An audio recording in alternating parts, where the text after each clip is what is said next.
Bienvenidos a la temporada número 2 de Coder Lifestyle, el podcast donde discutimos y compartimos con nuestros invitados y amigos sus experiencias en el área de sistemas. Mi nombre es Raymond García, ingeniero de sistemas. Y mi nombre es Alfonso Elizir, arquitecto de datos. En el episodio de hoy hablaremos con Ninette Fernández sobre la evolución del QA en todos estos tiempos. Y hay una pequeña sorpresa al final. Bienvenidos. Bienvenidos.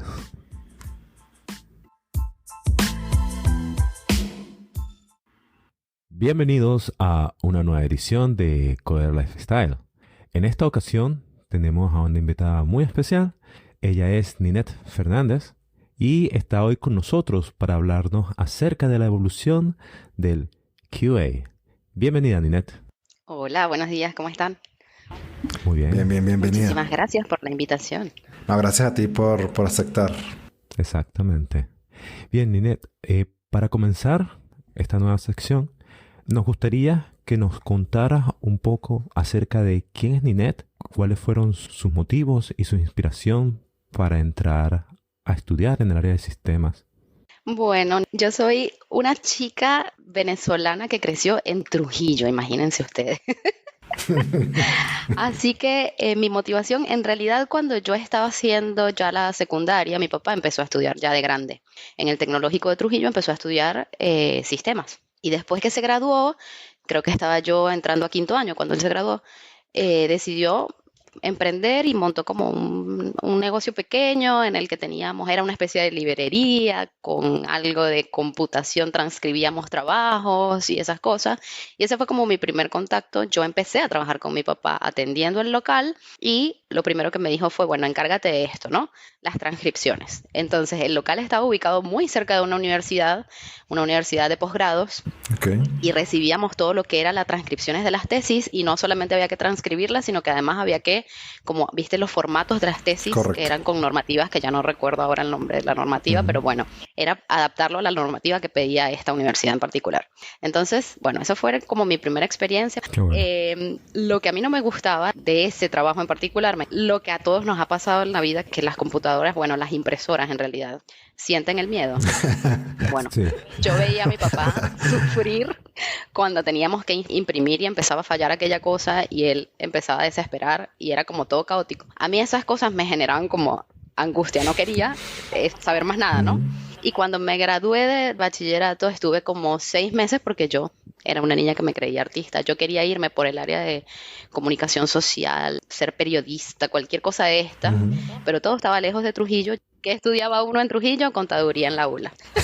Okay. Intenté entrar en la ULA y los primeros 6 meses, como no lo logré, me quedé como trabajando con mi papá en el negocio de vuelta porque no había más nada. Okay. Y un buen día mi mamá me dice, ¿sabes qué? Estuve viendo y está la Universidad Valle del Monboy, es una universidad privada en Valera.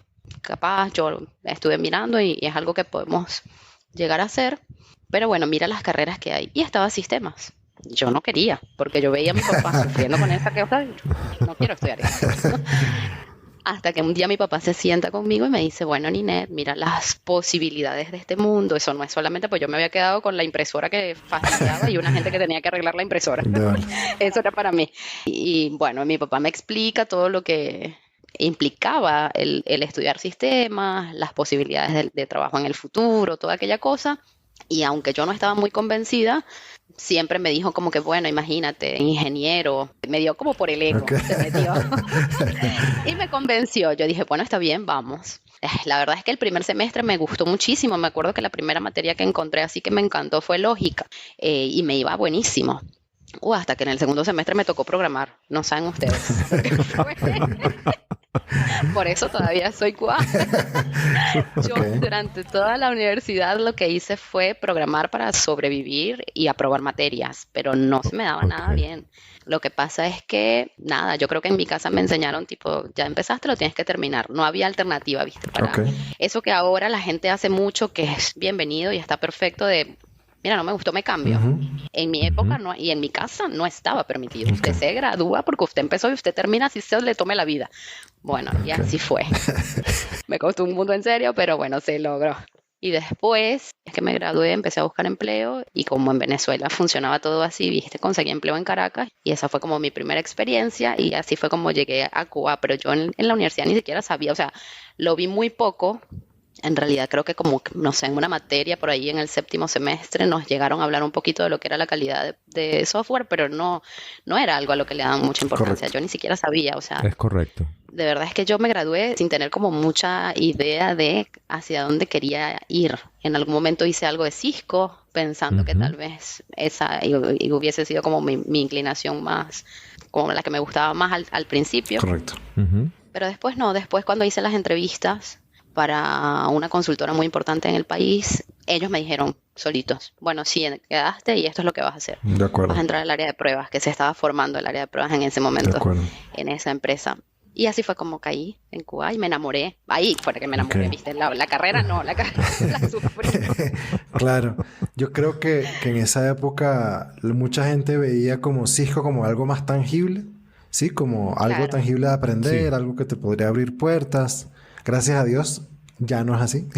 O sea, pues, ya no es necesario porque por lo no es menos necesario. eso me parece horrible. O sea, si te preocupaban las impresoras, preocúpate por hacer cableado Imagínate estructurado. O tú sea, tener que hacer pero sí. tal Y cual, tal cual. cuéntanos un poquito, listo, entraste al rol de QA, ¿cómo te lo presentaron y cómo lo comenzaste como a vivir? Bueno, imagínate. Yo siento que fue muy empírico porque si bien esta empresa que tenía como, bueno, hasta certificación CMMI y toda la cosa, el área de QA era nueva totalmente. Yo llegué a un lugar donde los desarrolladores no estaban acostumbrados a tener esa área de QA interna, digamos. Sí, sí Ujú. tenían la revisión por parte del cliente Correcto. y ahí llevaban métricas, SLAs y todo lo demás, pero no estaban acostumbrados a tener dentro de su propio equipo una gente que le dijera que por ahí, El eh, enemigo. exacto, No, sí, mentira, nos mentira, veían mentira. como Nunca la vimos como el al enemigo, nunca la principio, vimos como el enemigo. no tanto como el enemigo, pero yo tengo un muy El buen amigo, policía. tengo un amigo de mi vida y de mi corazón que un día me dijo, Ninet, te voy a pedir que por favor este requerimiento que estás testeando, cuando encuentres algo, lo hables con mi jefa. No conmigo, por el bien de nuestra amistad. Ok. Te lo pido por favor. No quiero saber más nada de ti. O sea, habla con ella y que ella me diga lo que tengo que corregir. Y listo. Y puso un intermediario porque me decía, o sea, te estoy odiando. Fue difícil esos primeros momentos porque, bueno, yo me lo disfrutaba muchísimo. A mí me encantó, pero sí me dice, o sea, hoy en retrospectiva y lo veo y digo, sí fue muy Ujú. empírico. O sea, yo recuerdo que en aquel momento yo no sabía lo que era una prueba de caja negra. Nadie te lo explicaba de esa forma. Era siéntate y prueba Ujú. y listo. Y bueno, más o menos a veces uno se defendía y encontraba cosas. Justo ayer estaba hablando con mi esposo, que le digo, yo me acuerdo que una vez yo encontré un defecto que era de una paginación, ¿no? Me acuerdo que en la página, no sé, paginabas de la uno la 2 la 3 la 4 perfecto. Cuando llegabas de la 5 a la 6 el tipo se volvía un 8 y no paginaba más. De ahí se iba para la página 1000 listo. Y las del medio no las encontrabas más. Y yo recuerdo que yo llegué a reportar ese defecto a él mismo y le digo, esto no funciona. Y me dice, es imposible. O sea, viste, pero así tal cual. O sea, si ya pagina en una, pagina en todo. Y yo, no pagina. Bueno, vamos a revisar a ver qué es lo que está pasando. Revisa por qué. Y cuando lo ve, o sea, cuando él ve que efectivamente después de la página 5 no pagina, me mira y me dice, ¿a quién se le ocurre llegar a las 5 para las 6? O sea, ¿quién pagina de las 5 para las 6? Y yo, bueno, claramente yo era buena en mi trabajo. Así que sí, fue bastante empírico, pero yo me enamoré, de verdad, me lo disfruté muchísimo. Ese primer empleo en el que yo estuve duré como, creo que 3 años aproximadamente. Después nosotros para la misma empresa a la que le dábamos servicios, me contrataron y quedé Ujú. como fija con la empresa directamente. Y ahí estuve un par de años más y fue cuando decidí venir a Argentina, pero ya estando en la empresa no Ujú. fue tan divertido porque lamentablemente, bueno, era una empresa estatal y me Ok. contrataron, todo chévere, pero después no había trabajo para mí, no estaba haciendo lo que yo Mm. realmente, entonces querían, después me metieron a un equipo en el que pretendían que yo programara, señores, o sea, ya les dije lo que soy Oh. buena, yo programar no me estaría funcionando, Claro. así que hacía pruebas, pero muy chiquitas, estaba en un proyecto que manejaba todo lo que eran las transacciones y meter cambios en ese proyecto era una cosa que era súper complicado porque para ellos era complicado meter cambios ahí, bueno, total que después, bueno, ya, me vine a Argentina y esa es otra etapa de lo que es la carrera, pues. Ya.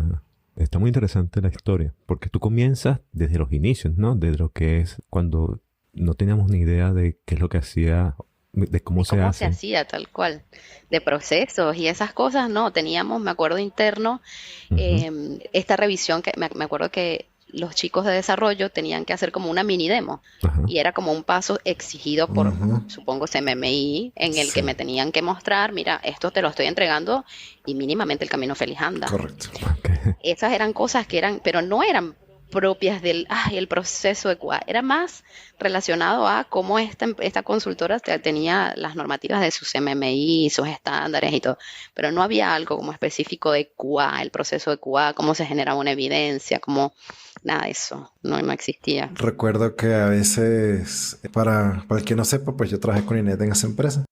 Sí, de ahí nos Re- conocimos. recue- Recuerdo que a veces ni siquiera el camino feliz salía bien. Tenías que, o No. sea, esto funciona si le das aquí y acá y tal, pero no, Y no, cuidado no, si te exacto, equivocas. no toques por acá. No, no, no, no. Y en verdad que desarrollábamos muy rudimentariamente, o sea, así como las pruebas eran rudimentarias, el desarrollo era rudimentario, pues. Tal cual, rudimentario 100%. O sea, tú me dices, no teníamos ni siquiera una herramienta de registro de bugs o Ujú. de registro de casos de prueba, ¿no? Los casos de prueba en Excel En los Excel. teníamos. Era así.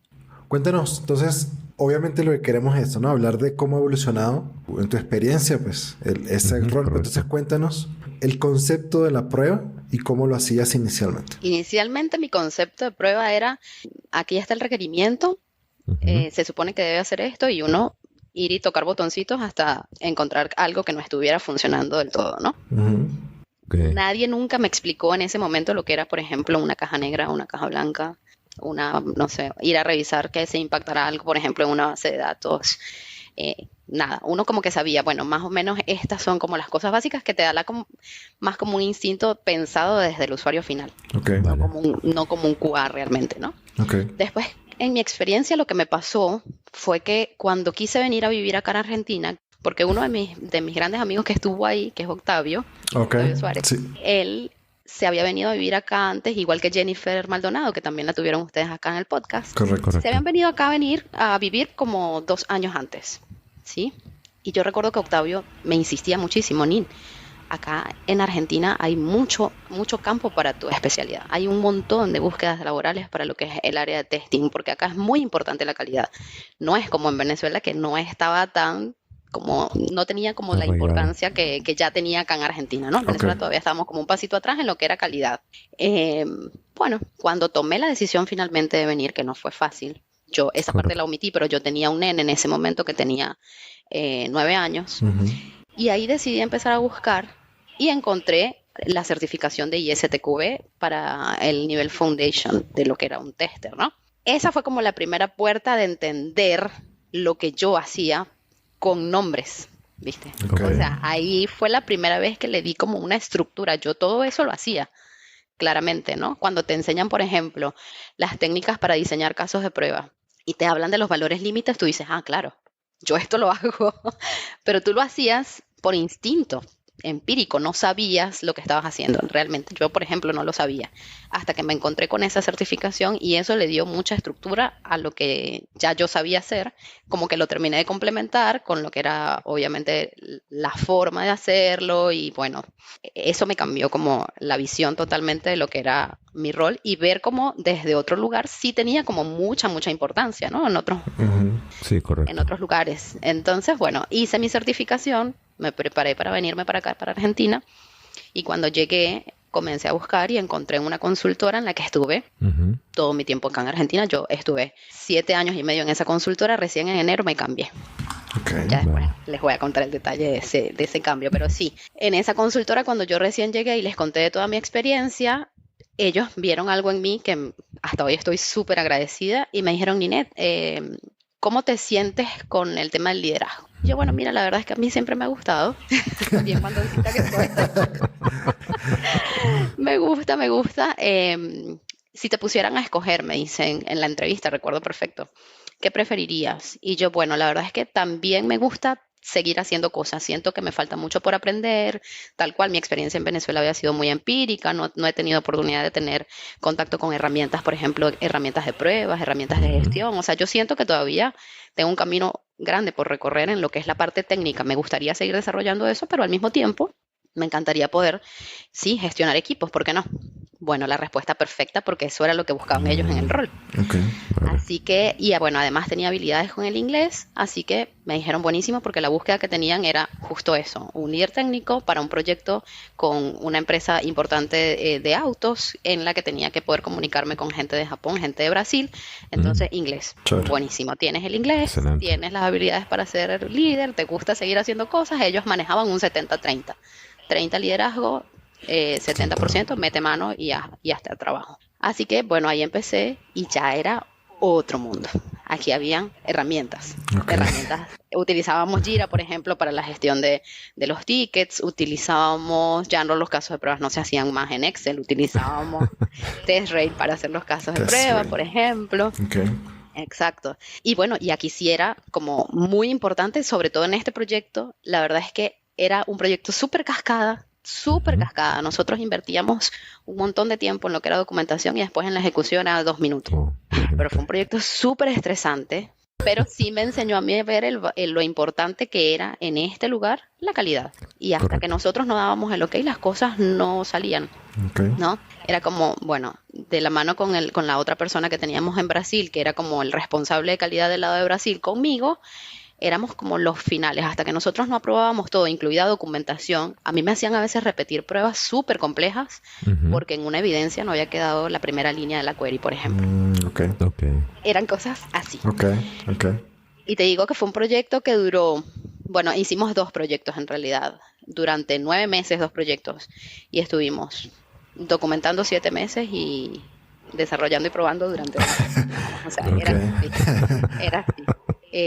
Pero funcionó, porque después cuando eso salió a producción fue 0 defectos en producción. Yo recuerdo que Wow. el account manager de la empresa en la que yo estaba, de Baufest, que se llama la consultora, Ujú. Ujú. el tipo decía, es la primera vez que yo tengo una experiencia de estas. O sea, la primera vez que yo tengo un equipo que sale a producción con 0 defectos. Qué Wow. chévere. Qué chévere. Eso lo cuento siempre, en todas mis Claro, entrevistas. exacto, Es un exacto. logro, eso es algo. Tienes una franela que dice, saqué un Obviamente. proyecto, 0 defectos. Claramente, además fue nunca antes, o sea, esa vez y nunca más. Después, bueno, no me volvió a pasar esto. Así que bueno, sí.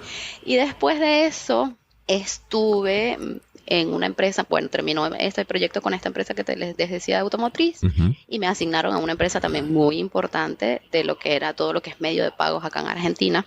Vale. Fue una de las primeras empresas que estaba trabajando con todo lo que era botones de pago, pagos con billeteras virtuales y todas esas Ujú. cosas. Ujú.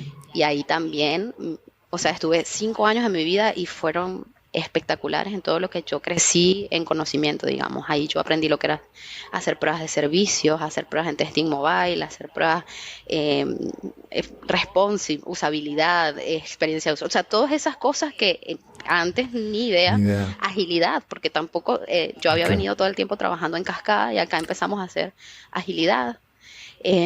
Además hicimos cualquier cantidad de experimentos porque cuando entramos la agilidad era, yo probaba, me acuerdo, el sprint que habían desarrollado ellos en el sprint anterior. Ujú. O sea, Correcto. estábamos desfasados y ni siquiera trabajábamos en el mismo sitio. Ellos estaban, los desarrolladores, en un piso, nosotros en otro piso. Antes de pandemia, viste que teníamos que estar todos en sitio. Bueno, en sitio, pero no estábamos juntos, porque Claro. ellos eran una cosa y nosotros éramos otra, ¿no? Claro. Ok. Pero recuerdo muy bien que mi líder de proyecto del grupo de QA empezó, vamos a hacer dailies, vamos a hacer retrospectivas, vamos a hacer Chévere. planificación. ¿Cómo hacemos? Bueno, y ahí ya yo como líder empecé a tener una visión también mucho más amplia de lo que tenía que hacer, ¿no?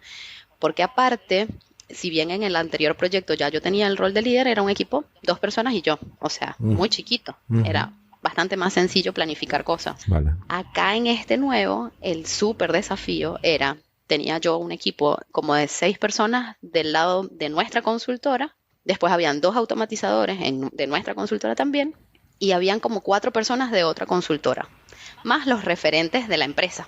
Ok. Era todo eso, ¿no? Y yo era la líder ¿de quién? Nada más de mi consultora. Ahora usted hágase un camino aquí, señora, y busque la forma de que esto funcione con todos.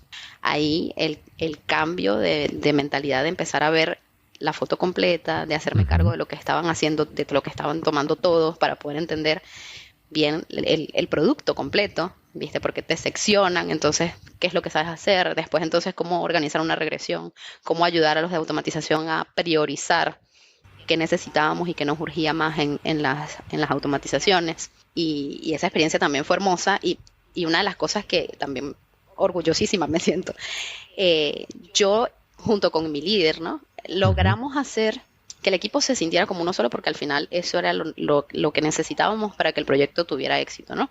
Era, no importa la consultora de la que vengas, no importa si eres fijo o no eres fijo, esto es el equipo de calidad y nosotros tenemos que trabajar todos en conjunto. Correcto. Y después la consultora para la que yo estaba adoptó esa metodología y lo metieron en el proceso de ventas. O sea, ellos cuando iban a vender servicios de QA, decían, nosotros nos hacemos cargo de todo. No importa si tienes más equipos, los enseñamos, los capacitamos. Todo. Te hacemos Bueno, acá en Argentina teníamos un problema tenemos todavía, un problema muy fuerte con la rotación. Porque acá hay muchas oportunidades laborales y acá las empresas lo que suelen hacer es que se roban el talento ofreciendo más dinero, ¿no? Obviamente. Y aquí la gente salta mucho porque tienen la posibilidad de cambiar rápido y siempre la diferencia en cuanto a salarios es muy alta. Vale. Entonces, ¿cuál era otra responsabilidad loca que nosotros teníamos en ese momento? Era, yo me hago cargo de la rotación. ¿Quién es yo me hago cargo? Ninette se hace cargo de la rotación.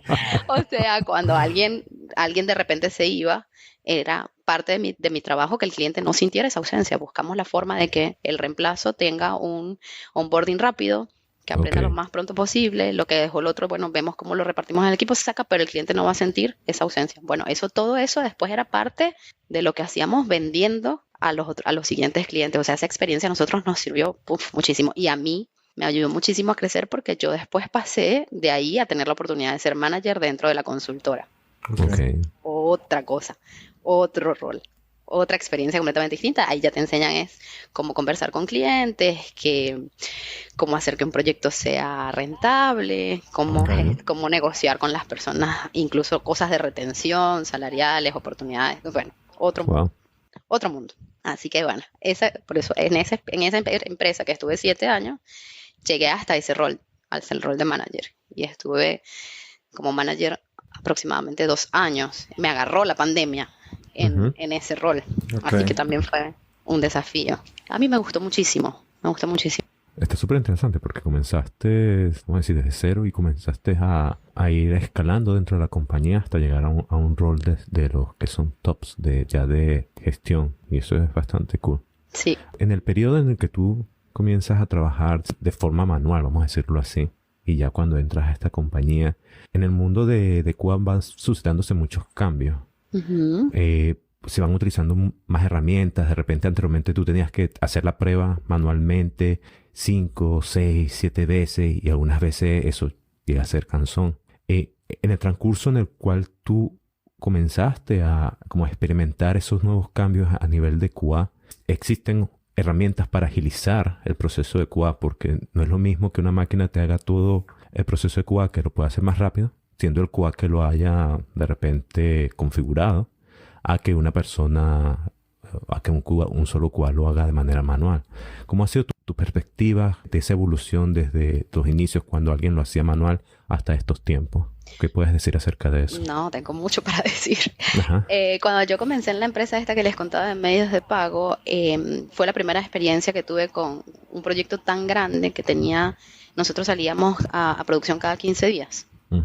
Y se podrán imaginar, o sea, cada 15 días un equipo de 6 personas regresionar todo, imposible, no íbamos a testear nunca las cosas nuevas. Correcto. Por eso. Entonces ahí empecé a ver la importancia del rol del automatizador, ¿no?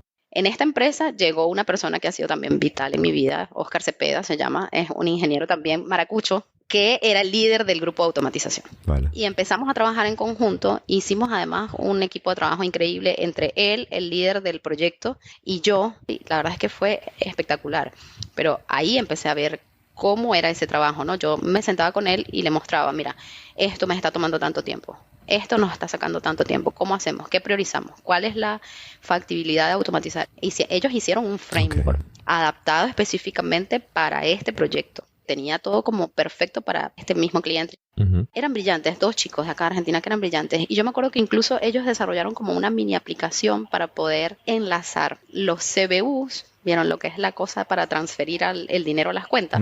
Ok. Que acá se llama CBU, acá en Argentina, como tu número de cuenta. Enlazarlo a las cuentas de forma automática para poder hacer las pruebas, porque antes de que nosotros resolviéramos ese problema, eso tenía que hacerse de forma manual. Claro. Y estos chicos desarrollaron como esa mini aplicación que tú le dabas un botoncito, chan, y enlazabas el cliente al CBU. Te quedaba el dato de la prueba perfecto. Entonces, eso nos agilizó a los chicos que teníamos que trabajar con testing manual y les servía también a ellos para sus automatizaciones.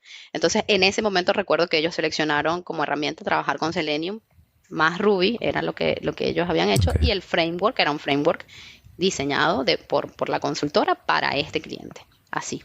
Y yo recuerdo que cuando nosotros comenzamos, bueno, sí, eran no sé cuántos casos de prueba, 10, 20, 100, 200. Yo me fui de ahí, después de 5 años teníamos 4.000, no sé cuántos, 4.000 y pico casos de prueba que se corrían en 12 horas. Incluso ellos llegaron a gestionar paralelización, porque si tenías que correr todo como en filita india, no llegamos más. Correcto. Haciendo ejecuciones en paralelo, lograban reducir los 4.000 y pico de casos a 12 horas de ejecución. Entonces, los QA manuales seguíamos haciendo regresiones, porque obviamente hay muchas cosas que la automatización todavía no puede cubrir, pero cómo nos ahorraban a nosotros trabajo y tortura. Claro. Entonces, nuestras regresiones manuales eran bien puntuales de cosas que por ahí el robotito no podía llegar a ver, todo lo que era sobre todo experiencia de usuario, colores, botones, ¿eh? Y después todo lo que era importante, todo lo que era transaccional, todo lo que era límites por tema de seguridad. Todas esas cosas las hacían ellos con sus pruebas automáticas. Una pregunta. Entonces, en ese sentido, bueno, en tu experiencia, ¿cuánto se puede hacer manual? ¿Cuánto se puede hacer automatizado? En un aplicativo, digamos, transaccional. Y eso tiene que depender mucho del proyecto, pero en un aplicativo transaccional se puede hacer automático muchísimo. Todo lo que es justamente transaccional, lo que es compras, ventas, devoluciones, reclamos, todo eso. Y de hecho, desde el servicio lo haces y es todavía más rápido, mucho más fácil. Lo haces con Postman desde el backend, listo. Correcto. Y te ayuda un montón a minimizar los tiempos, porque tú pruebas todos los servicios, está todo perfecto. Los cálculos, sobre todo lo que tiene que ver con cálculos. Y después al tester manual le queda más la parte de, ahora lo veo así, todo lo que es experiencia de usuario. Todo es cómo me siento yo cuando si estoy, por ejemplo, desde mi celular utilizando esta aplicación, cómo funciona, ¿no? Porque después una transacción, el robot la va a hacer y te va a decir que está perfecta. Correcto. Claro. Ahora, si yo desde el teléfono, por ejemplo, no puedo acceder al botón que me permite hacer la compra, y esa parte creo yo que todavía no está tan avanzada. Sé que hay herramientas para ver lo que es el look and feel, pero todavía no llega a reemplazar, obviamente, lo que es el tester manual, ¿no? Que hay mucha gente que tiene como ese mito. Hay gente que dice, no, bueno, el tester manual lo vamos a reemplazar porque en algún momento no va a ser necesario, si no automatizas no sirves más. Y no, la verdad es que en mi experiencia no existe eso. Vale. Ok. Y cuando hablabas del automatizador, entonces, ¿hace solo esa parte de backend o también tratan de automatizar lo que es parte de lo que hace el manual, que es como lo más sencillo? No, mira, hay varias cosas porque la automatización en sí también ha evolucionado, ¿no? Yo recuerdo cuando nosotros comenzamos, este chico Oscar me hablaba mucho de lo que era la pirámide de pruebas, ¿no? Y la pirámide de pruebas que decía, como las buenas prácticas para automatizar, es que la mayoría de las cosas que deberías automatizar serían todo lo que es el backend, después la integración y después lo que es la interfaz de usuario. Okay. Ahora hay una cosa que parece una copita, que ya no es más una pirámide, sino como una copita, ¿no? Okay. Y esa copita te habla de que tienes que hacer, sigue siendo como la base de la copa, sigue siendo todo lo que son las pruebas de backend. Después en el medio está lo que es la interfaz gráfica de usuario y después arriba tienes como la integración y empezar a ver, a tratar de integrar todo lo que es la parte visual del sistema, digamos. Okay. Cómo integrar eso, como que ahora está evolucionando en ese sentido. Ok, yo tenía otra pregunta, pues, devolviéndonos un poquito a un punto que habías conversado antes, si es que en esta segunda etapa en que creció tu equipo, ¿verdad? Tenías a los QA en un piso y a los desarrolladores en otro piso. Entiendo que, claro, como tú decías, ¿no? Los desarrolladores están en el Sprint 2, ustedes están revisando lo que se hizo en el Sprint 1. Eso hace sentido en la separación, pero algo chévere de nuestra época, aunque era la época de las cavernas, era la interacción. ¿Sí? Sí, tal cual. Lo que tú comentabas, esta relación amor-odio con nuestros testers. Con QA. Bueno, entonces, en el mundo moderno, ¿cómo manejar eso en el mundo moderno? ¿Se mantienen separados para que no haya conflictos o Eso también evolucionó un montón. Esto que yo te contaba de estábamos en pisos separados fue como al principio de mi experiencia en este proyecto. Después, eventualmente, el cliente entendió la importancia de que teníamos que estar todos en un mismo sitio cuando era la prepandemia, ¿no? Que en realidad esto lo que simbolizaba era, hoy en día estamos trabajando todos en un mismo equipo, no importa si estamos desde nuestras casas. Pero en ese momento la forma de implementarlo fue, tienen que estar todos en un mismo piso, o sea, no hay forma. Y jugamos, como te decía, con lo que fue la agilidad. Lo fuimos como haciendo ensayo y error, hasta que llegó a un punto de evolución en el que yo creo que ese fue el que mejor nos funcionó, que fue la última cosa que yo viví antes de salir de esa empresa, ¿no? O de ese proyecto en realidad. Porque, por ejemplo, recuerdo que después dijimos, bueno, está bien, vamos a hacer el mismo sprint. Vamos a estar todos en el mismo sprint. Claro. Ahí hubo una primera evolución. Después, bueno, vamos a sentarnos todos juntos. Y así fuimos iterando hasta que llegamos a la última experiencia que yo tuve fue cuando empezaron a implementar los pods. Pods en el que cada grupo tenía su propio Scrum Master, su propio líder técnico de desarrollo, su propio tester y su propia persona de producto también. Y ya con eso creo yo que se notó mucho más. Obviamente ya el cambio de mente de los desarrolladores y la relación de desarrollo QA había cambiado ya hace bastante tiempo, pero acá fue como más, estamos claros de que este es nuestro objetivo y esto es lo que tiene que pasar. Entonces es como se genera mucha más cercanía, este es nuestro mini proyecto, nuestros mini objetivos para un bien mayor, por supuesto, ¿no? Claro. Y bueno, y ahí el desafío más importante en el área de calidad es quién se hace cargo de mirar la foto completa. Correcto. ¿No? Y bueno, creo que funcionó, pero para mí en ese formato de los pods y tener personas que están dedicadas como a una funcionalidad específica dentro del sistema hace que sea todo mucho más rápido. La gente se especializa en una cosa, pero todo el mundo tiene responsabilidad sobre todo. Y bueno, y después el concepto de Agile Testing que llegó para salvarnos la vida, en el que te machacan y te machacan y te machacan, que la calidad es responsabilidad de todos. Es maravilloso. Sí, la calidad es responsabilidad de todos, me encanta. Porque antes, cuando yo arranqué en el 2009, 2010, era qué fastidio los testers, qué fastidio, o sea, son un problema ustedes, pero cuando pasaba algo en producción, ¿dónde está el tester que no probó esto? Sí, exacto. El que firmó, ¿quién es el que firmó que esto estaba bien? Ah, bueno, venga para acá. Entonces ahora con la agilidad y el Agile Testing que entra en este mundo a tomar como también un protagonismo y un rol muy importante, es todo chévere, me encanta, pero yo tengo mi momento, sí, por supuesto, en el que yo me pongo mi gorro de tester y pruebo. Pero después, durante todo lo que es el ciclo de vida del desarrollo del producto, en realidad no. Lo importante es entender que no eres más el tester que solo se sienta como me sentaba yo al principio de hacer pruebitas. Ahora estamos haciendo aseguramiento de calidad. Y eso es otra cosa. O sea, tú entras desde la etapa más temprana a codo a trabajar con la persona de producto, a hacer análisis de requerimientos, a entender cómo funciona y tú no te enteras en el momento que te vas a sentar a hacer la prueba de lo que se supone que tiene que hacer esto, sino que lo sabes y lo estás hablando y lo estás madurando desde que se planifica, ¿no? Desde que se concibe la idea tal cual es, hasta que lo pones en un papel y empiezas a hacer. Y bueno, a mí me parece que funciona y funciona muy bien, ¿no? Yo hace poquito no había llegado a contar esta parte de la experiencia. En enero de este año, en febrero, empecé a que me tentaran una empresa de afuera, una empresa de Estados Unidos, porque vieron que esto es una cosa que aperturó mucho la pandemia también. Correcto. Empresas de Estados Unidos que vienen a buscar talento acá porque, bueno, somos más baratos en la realidad, ¿no? Sí. Y para nosotros es un montón. Imagínense ustedes en Argentina estar cobrando en dólares. Maravilloso. Nada, me tentaron, yo 7 años y medio en la empresa en la que estaba ya como manager, imagínense yo enamorada de mi empresa, de verdad. Pero cuando me llegaron a tentar de esta forma, es como, bueno, vamos a ver, yo voy a probar. Y me voy con la inocencia en el cuerpo, porque la verdad fue así tal cual. Yo dije me voy a lanzar, a mí eso no, nadie me va a decir que vaya, porque yo pensaba que mi inglés no era suficientemente bueno para eso. Y bueno, resulta que viste que con el inglés uno como que tiene días buenos y días malos. Y en las entrevistas tuve todos mis días buenos. Así que yo me acuerdo de ir a la primera y fue como, bueno, no pasa nada. Fue con la chica de recursos humanos, ¿no? En la segunda entrevista me fue muy bien y me encantó. Entonces ya yo de ahí salí como, aquí hay algo porque yo quiero quedar, ¿viste? Pero en el fondo también estaba la cosita de nada que ver. Yo venía de estar siendo manager en esta empresa que además tenía como potencial internacional, porque la empresa, yo de hecho había viajado a México el año anterior.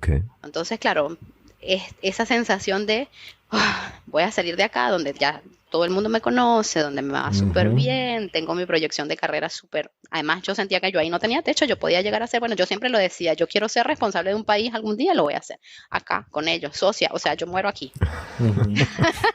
Cuando en la empresa de Estados Unidos me empiezan a hablar y yo me doy cuenta de que lo podía gestionar, de que podía resolverlo, podía trabajar con ellos y además les encanté, yo no lo podía creer. Entonces, recuerdo que cada vez que terminaba la entrevista, terminaba brincando aquí porque yo además soy súper expresiva.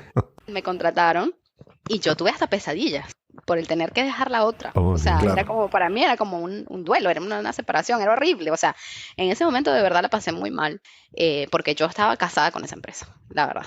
Ahora digo, no te cases más, por favor, te lo pido.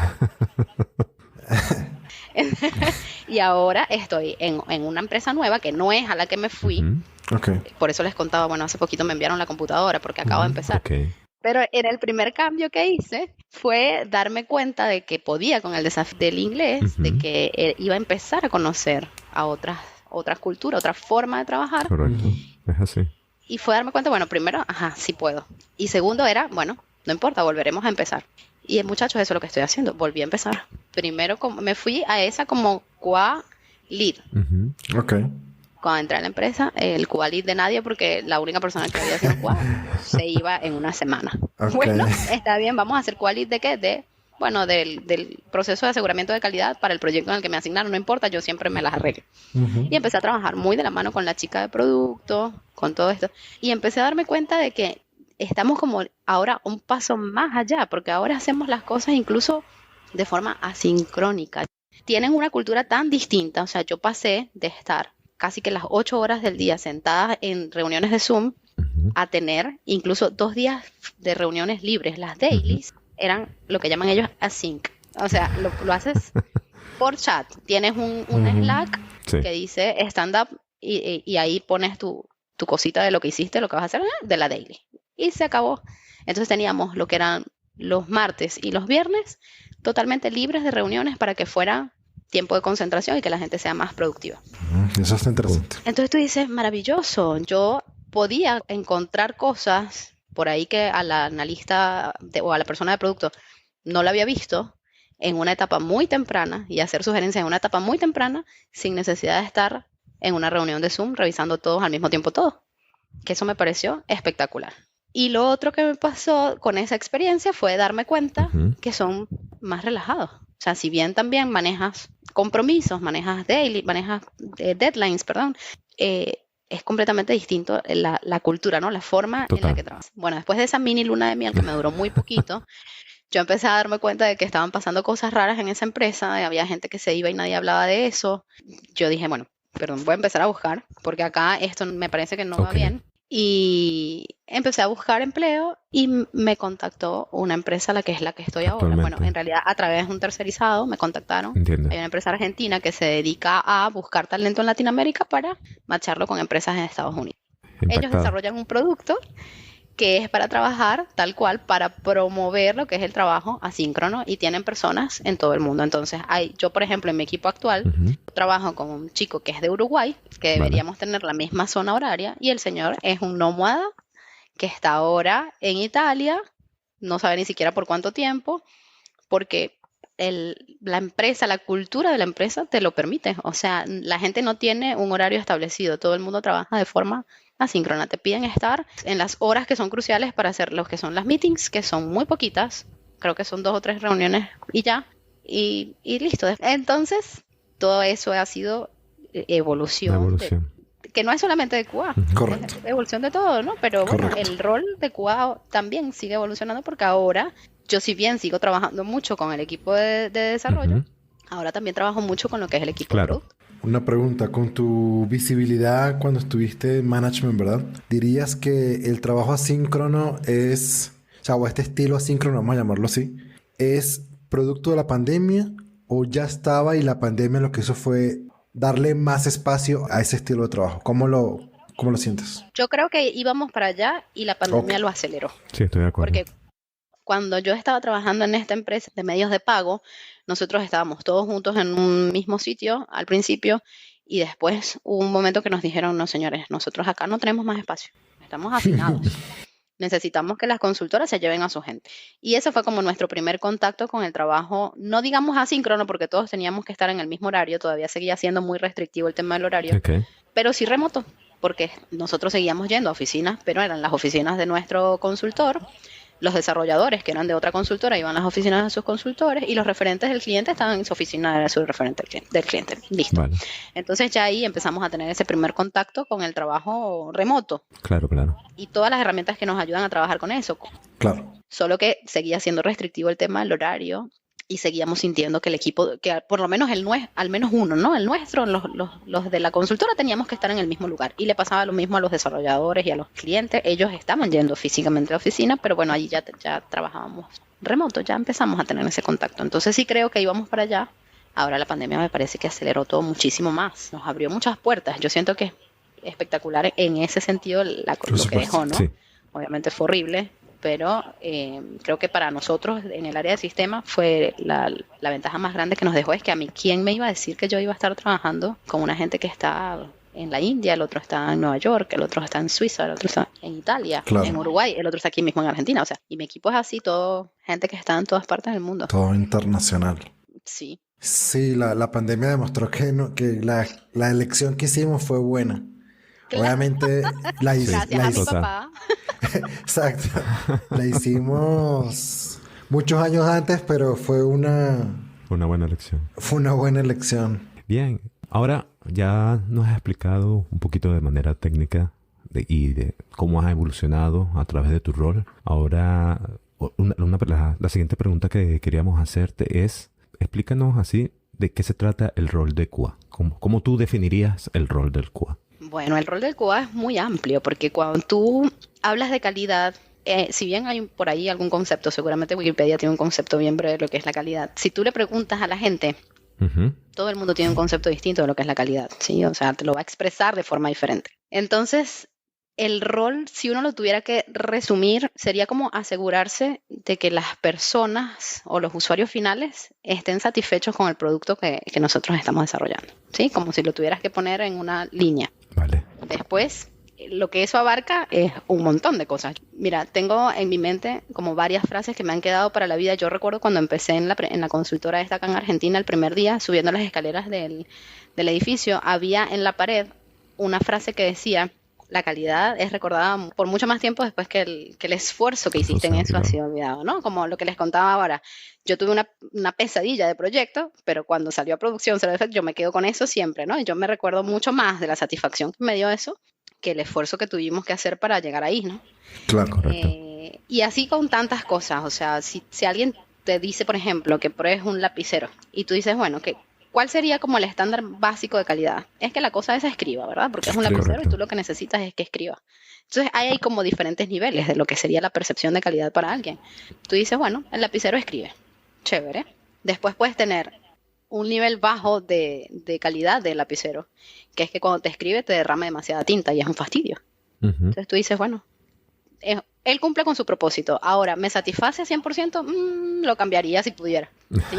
Ujú. Y después Correcto. puedes tener como la otra experiencia, ¿no? Puedes tener la estándar, un lapicero que te escriba, que está bien, chévere, y te funciona. Y tú dices, bueno, no tendría que cambiarlo porque esto cumple con su propósito y lo hace bien. Y después tienes al nivel de calidad al que yo quisiera que todos aspiráramos siempre y en el que yo a mis equipos de trabajo siempre les pido que lo piensen desde ese lugar. Ujú. ¿Cómo sorprendes a tu usuario? ¿Cómo tú te sientes cuando tú agarras un lapicero, que además cuando tú escribes siente que va suave, que la tinta que cae es perfecta, que tú te sientes cómodo en la mano cuando lo tocas, que tiene acolchadito, y que es como, tú dices, qué experiencia tan linda, yo quiero este lapicero, porque cuando yo firmo con esto me siento grandiosa. Ujú. Bueno, Correcto. ese es el nivel de calidad al que a mí me encantaría que todos aspiremos cuando estamos pensando en hacer las cosas bien, ¿no? Y eso no solamente aplica en el trabajo. Yo a mi hijo se lo trato de decir cada vez que va a lavar los platos, por ejemplo. ¿Quieres el plato limpio con Mi agua amor, o con por un poquito de favor, jabón? Claro, dime tú cuál es el nivel de calidad que tú quieres cuando yo te sirva tu comida en el plato. Entonces vamos a hacer las cosas bien, ¿no? Pero fuera de la broma y todo, a mí me parece que cuando yo quiero hablar con mis equipos y cuando quiero expresar hacia dónde los quiero llevar, hacia dónde queremos que eso suceda, eso es sorprende a tu usuario, porque quiero que seamos los mejores. Y es pensar en eso, es cómo sorprendes a la persona, cómo sorprendes a tu usuario con lo maravilloso de lo que tú estás haciendo. Así que ese sería como el concepto de calidad que llevo de bandera. Gracias. Chévere. La próxima pregunta iba relacionada, pero creo que el ejemplo fue lo suficientemente entendible para que la otra pregunta era cómo se lo explicarías a un niño, pero con el ejemplo del lapicero, La lapicera. creo que ya también la cubriste. Sí, la lapicera, y si no es contarles, mira, cuando tú estás jugando con el celular de tu mamá y la cosa esa funciona, bueno, parte de mi trabajo es asegurar que eso funcione. Así lo entienden rapidísimo. Increíble, pero sí. Yo creo que lo siguiente sería, la primera, y que siempre la hago, es, nada, nosotros nos forjamos en las llamas del trabajo duro, ¿no? Ujú. Y bueno, las cosas han mejorado mucho, obviamente, para el rol de calidad, ¿verdad? Ujú. La pregunta sería, a la gente nueva, por ejemplo, mi sobrino que está todavía estudiando ingeniería de sistemas, ¿tú dirías, tiene que pasar por lo mismo para emprender cómo se trabaja serio y después lo vas refinando? ¿O no? La gente nueva tiene que entrar en este nuevo ecosistema que es más amigable con la gente que lo vive. ¿Cuál sería tu visión en ese? Mira, si algo aprendí es que los argentinos son muy inteligentes con su forma de vivir la vida. Ujú. Yo creo que admiro muchísimo la cultura argentina. Vale. Acá en Argentina la gente empieza a estudiar, lo empieza a hacer normal, como nosotros cuando salimos del colegio, Ujú. pero apenas tienen oportunidad empiezan a buscar empleo. O sea, después de un año y medio estudiando, ya empiezan a buscar empleo y aquí es completamente admitido. No es como nos pasaba a nosotros en Venezuela, que si no estabas recibido no podías hacer nada porque sin título no. Entiendo. O te pasaba eso, lo típico que yo creo que en algunos lugares todavía sucede, que te piden experiencia, no sé cuánta experiencia, y la gente, bueno, pero si me estoy recién graduando, ¿cómo hago para tener la experiencia? ¿Sabes? Si necesito Correcto. experiencia para empezar a trabajar y si para ganar experiencia necesito, o sea, ¿cómo llego? O sea, ¿cómo llego a eso? Acá no, acá es súper bien recibido. De hecho, las empresas suelen tener, de hecho, la empresa en la que yo estaba, que me sentía súper orgullosa de ese programa, tenía programas para gente que estaba estudiando o recién recibida, que lo que hacían era que le hacían una especie de bootcamp y te dábamos en 15 días todo lo que necesitaban saber de calidad en 15 días. Obviamente no aprendes todo en 15 días, ¿no? Pero te damos como las bases para que conozcas lo que eso era. Y después al final hacíamos como un examen como para entender que la gente realmente esos 15 días los aprovechó y entendió lo que estábamos haciendo. Y después una entrevista final y listo. Y después los ingresábamos a la empresa como tester juniors. Pero era su Claro. primera experiencia. Ya empezaban a conocer lo que era esto, ¿no? Y en el paralelo están trabajando, están estudiando. Están estudiando. La desventaja que tiene es que hay muchas veces que la gente, bueno, empecé a trabajar y no es importante entonces, y por ahí lo dejan y no le dan la importancia que tiene a terminarlo. Porque Ok. cuando estás con tu trabajo diario entiendes que lo puedes resolver así. Y sobre Claro. todo porque ahora están también mucho lo de estas plataformas que te permiten como sacar cursos rápido y te permiten como llegar a un nivel mucho más rápido que tener la estructura de la universidad. Bueno, yo creo que eso también hace que la gente sienta que los 5 años de la ingeniería por ahí resulten como tan pesados, ¿no? Entiendo. Creo que cualquiera de los dos formatos está bien si hay que estudiar, o sea, de alguna forma tienes que estudiar, porque hay cosas que tienes que saber hacer. Pero después que entras, la experiencia es muy valiosa. Total. De acuerdo. Otra reflexión ahí chévere de lo que nos cuentas es que uno siempre piensa, o sea, nosotros que tenemos esa, digamos, mente ingenieril, somos gente que es como bien orientada al logro, pero tampoco somos, o sea, somos, no decir extrovertidos, pero somos gente humilde, vamos a decirlo así, ¿no? Pero quiero hablar como de un mindset que tenemos, pues nosotros, y por eso somos amigos, ¿no? Uno no es amigo de gente que no es compatible con uno. Y es que siempre pensamos que no estamos haciéndolo a lo mejor que lo podemos hacer. Y eso es bueno y malo, ¿no? Bueno porque hace que te esfuerces más, ¿verdad? Y que lo que logres, lo logras con mucha humildad.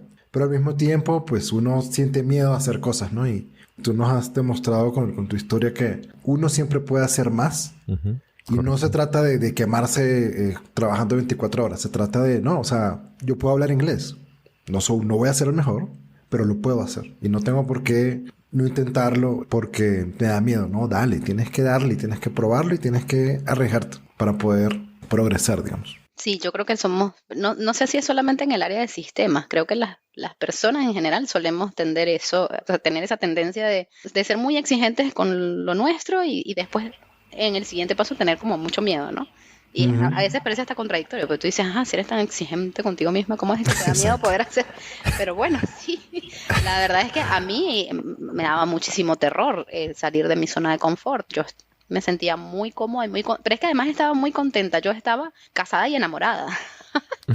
Y después ese cambio me Uy, sorprendió muchísimo tener que, o sea, cambiar y darme cuenta de que sí, realmente era, bueno, también lidiar con el ego, porque tú dices, bueno, sí somos muy humildes, bueno, Nine no es tanto, la verdad.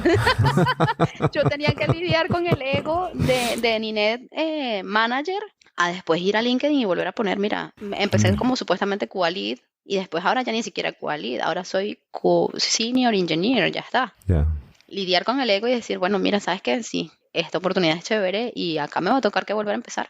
Está bien lo que dices, porque hace 2 capítulos atrás o 3 capítulos atrás teníamos ese caso de personas que llegaron al área de manager, gerente de sistemas. pero sencillamente dijeron, en ese caso dijeron como que, bueno, esto no es para mí. Inclusive decidieron irse a hacer algo que realmente les gustaba en esos casos específicos. Y está bien. Entonces, eso también da visibilidad de que, bueno, tú puedes llegar a cierto nivel, pero no puedes estar contento, pero puedes intentar otras cosas nuevas. Y lo cual también es positivo y es bueno, porque es algo que tú quieres que te llene. Claro, yo creo que eso también es la evolución que hemos tenido, no solo, como te digo, no solo en el rol del QA, sino en general en la vida. Tú te pones a ver y es como, así como ahora la gente se permite ser chef y después decir, bueno, sabes que no quiero ser más chef, voy a hacer un curso de programación y voy a empezar a programar. Gente loca.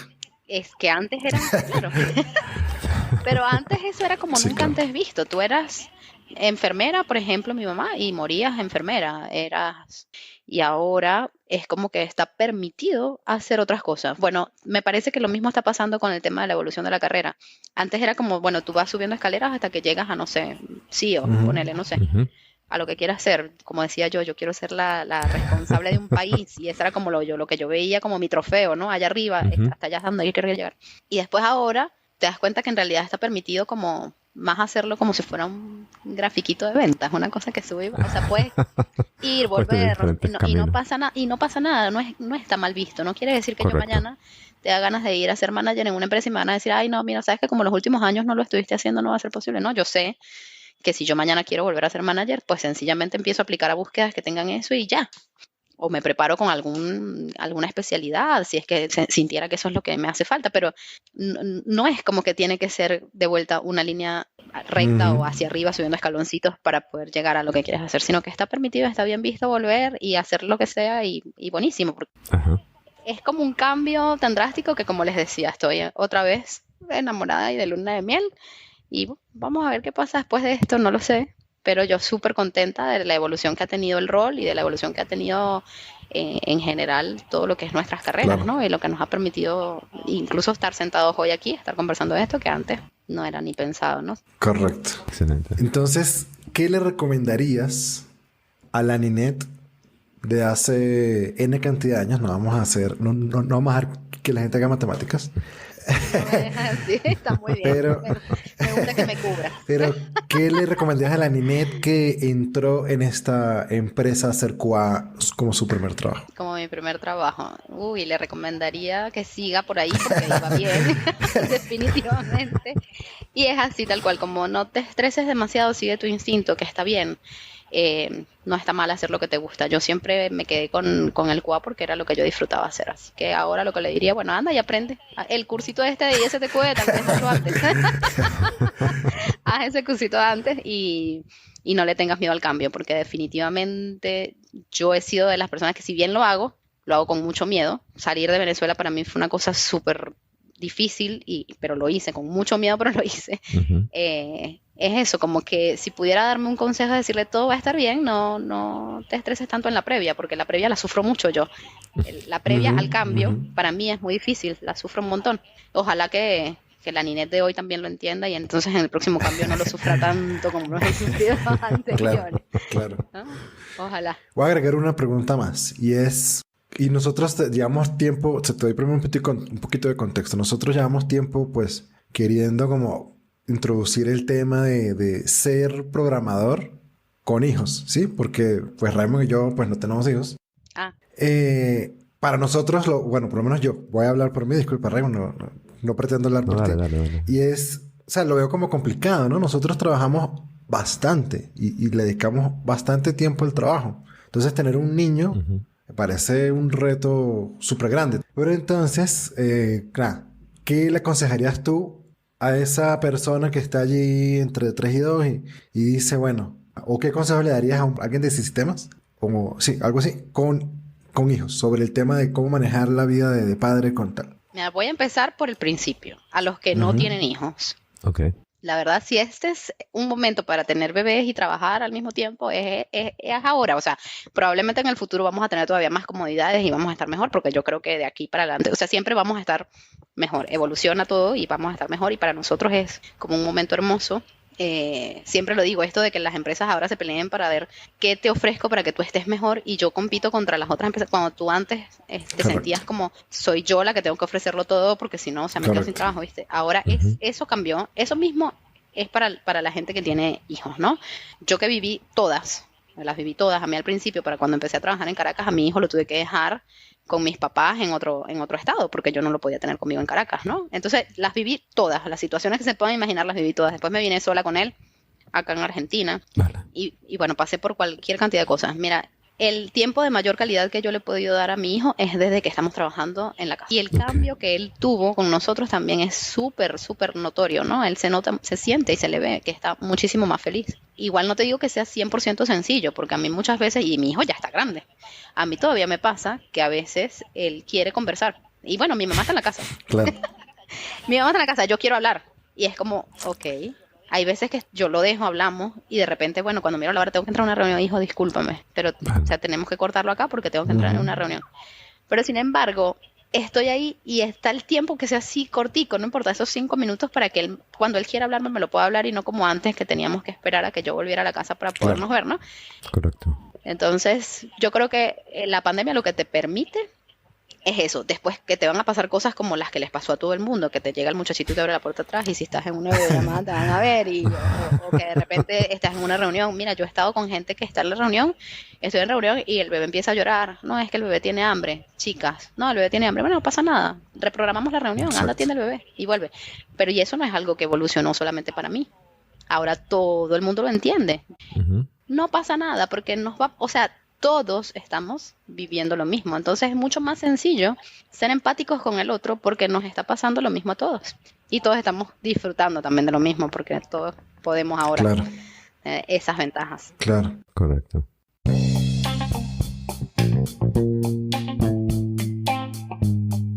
Bienvenidos a la sección de Off Topic. Hoy, Ninette, nos vas a hablar sobre un tema que no tenga que ver o nada relacionado con QA. O sistemas. Ok. O gerencia. Entonces, o sistemas. Exacto, nada que tenga que ver con QA o sistemas. ¿Qué nos traes para hoy, Ninette, en la sección de Off Topic? Bueno, por ejemplo, les puedo contar, yo hacía mucho ejercicio, hacía mucho spinning. Okay. Y cuando llegué aquí a Argentina, resulta que nosotros tenemos como el sabor en la sangre y esas cosas que es tan diferente, ¿no? En Venezuela nosotros hacíamos, era una fiesta. Yo me acuerdo que nos ponían el reggaetón más duro, la cosa, es una cosa.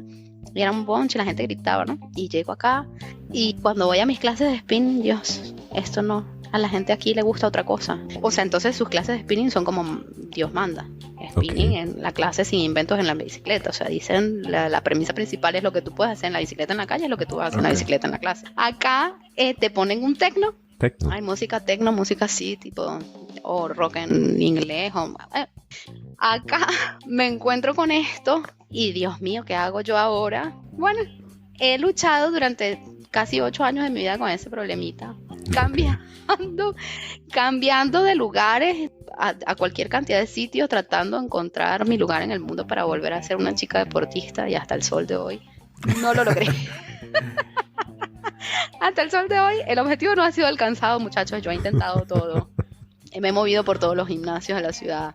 ¿Qué les puedo decir? No sé. Hasta el sol de hoy todavía no lo encontré. Hace 2 días me metí en un nuevo lugar de hacer CrossFit. Espero no morir ahí, porque yo le he tenido miedo al CrossFit. Es por las lesiones que tengo miedo al CrossFit, ¿no? La gente dice que se puede lesionar.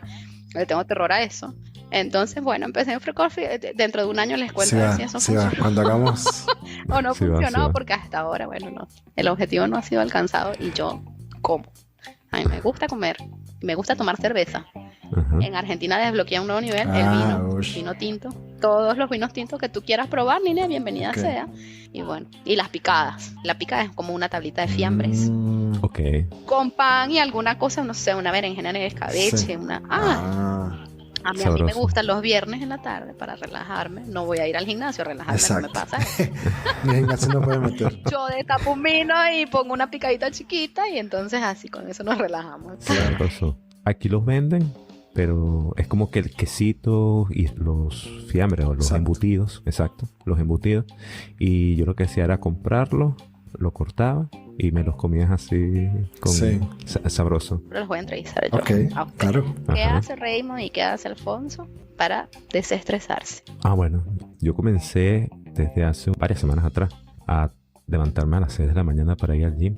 Y lo que comencé a hacer, porque comencé como que aquí está un poquito más gordo, estaba viendo un video de un youtuber, por cierto, vive en Argentina, que se llama Dross. Esta persona lo que dijo es que esta persona estaba gorda y en su nuevo video tú lo ves así como un palillo. Entonces lo entrevistaron y le dijeron, oye, ¿cómo fue posible que tú, sabes, cómo pudiste como que adelgazar tan rápido en una cantidad de tiempo muy corto? Y él lo que dijo, mira, yo lo que hago es saltar la cuerda 1000 veces. Saltar la cuerda 1000 veces y eso es lo que me ha ayudado. También evidentemente la alimentación. La cambio. Él de lunes a viernes se restringe la alimentación saludable, pero los fines de semana hace desastre. Entonces yo dije, vamos a hacer algo parecido.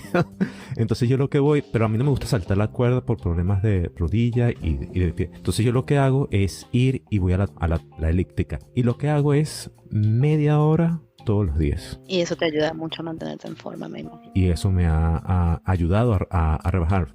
Tanto así que yo tengo unos amigos aquí, pero que están viviendo en Santiago. Y la última vez que me vieron pensaba que me estaba pasando algo. Como que ¿qué te está pasando? Yo quiero Como que que- alguien me pregunte qué me está Sí, pasando. exacto, Nadie me pregunta. exacto. Pregúntame qué me está pasando. Esa es la otra franela. porque me vieron delgado. Eso es chévere. Me veo muy delgado. y eso. Entonces sí. Entonces hago eso como cardio, Correcto. que es importantísimo. Y después, nada, lo que hago es lo de las pesas para ir ganando músculo. Lo importante de esto es viendo diferentes youtubers que saben del tema. Por cierto, no cualquier. Correcto. Pero para qué youtubers, tú no sigues a Sasha Fitness, la gurú del mundo del fitness es Sasha, mi amor, se está perdiendo. Yo me sé todos los conceptos de Sasha, todas las teorías, todo lo que todo. Todito de todo. Todo. Pero Sasha se sienta y me hace un cuestionario y yo le respondo perfecto lo que tenga que hacer. Pero después anda. Exacto. ¿Y cuánto has hecho de esto? No, nada. Esa es otra cosa, o sea, la teoría me la sé, pero al pelo. Bueno, según tus youtubers, ¿qué dicen? Ah, no. La cuestión es que la ingesta de proteína es bastante importante.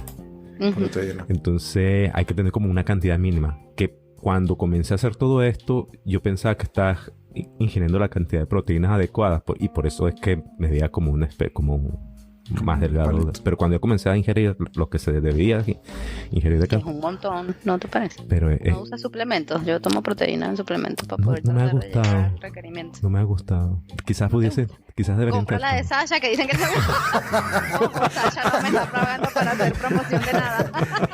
Sasha te tiene una. Ojalá unos me pagara, productos. pero no.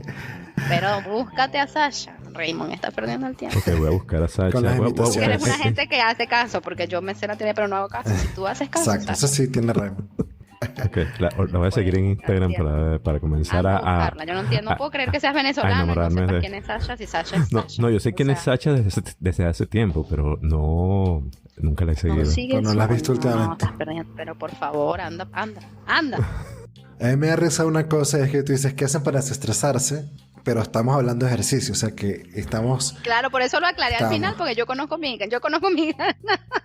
Pues yo qué hago para desestresar. Bueno, ahorita tengo un problema de ansiedad grave, ¿verdad? Grave. Porque cuesta mucho concentrarme y es el estrés de todo lo que estoy haciendo.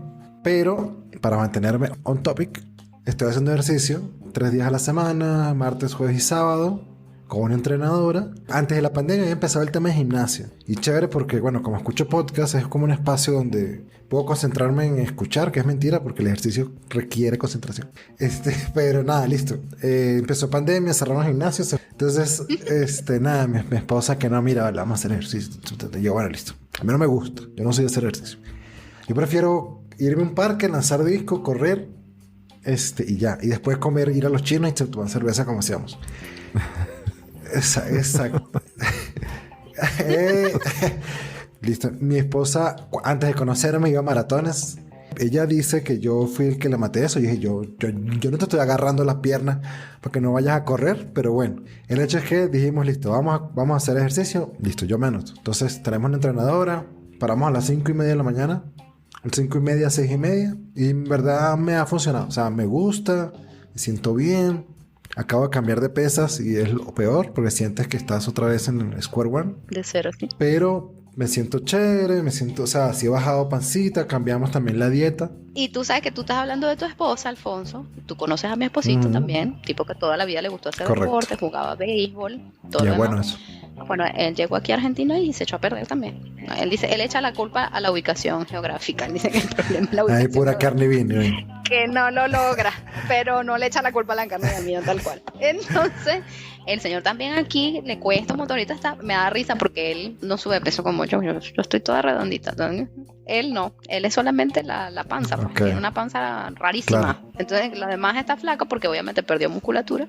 Y lo que tiene es que está más flaco de todos lados es menos y con panza. Es muy complicado. Parece un niñito de África. Pero bueno, él no es culpa mía tampoco. O sea, una gente que no es culpa mía, yo más bien lo sigo intentando. Soy más constante en el intento yo que él, claro, que ahora tiene una lesión en la espalda, entonces no pudo jugar más béisbol.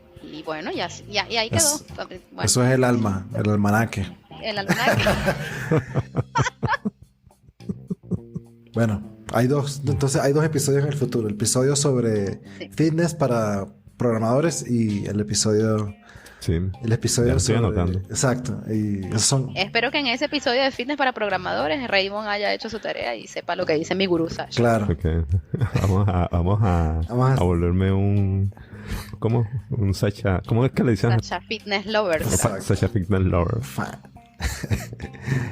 Ahí tenemos esos dos episodios para el futuro. Pero Muy bien. en verdad, muchísimas gracias. Hablar contigo es súper chévere. Sí, muchísimas súper gracias. divertido. O sea, en verdad no tengo palabras para expresar Ay, qué lindo. lo alegre que estoy de que vayamos a conversar.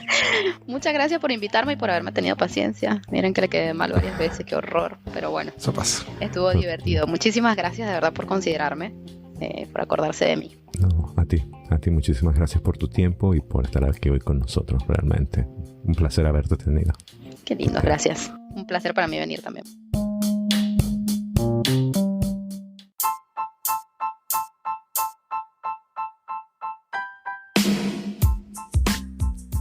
Eso es todo por hoy. Los invitamos a enviarnos sus preguntas, comentarios o recomendaciones al correo contacto@coderlifestyle.net. También los invitamos a suscribirse y comentar por Instagram y por Twitter. Los links los encontrarán en la descripción o por nuestro direct me, Coder Lifestyle. Si les gustó, dejar un review y compartirlo es una manera de apoyarnos. Compártelo con personas interesadas en tecnología y personas que nunca hayan sacado un blog a producción.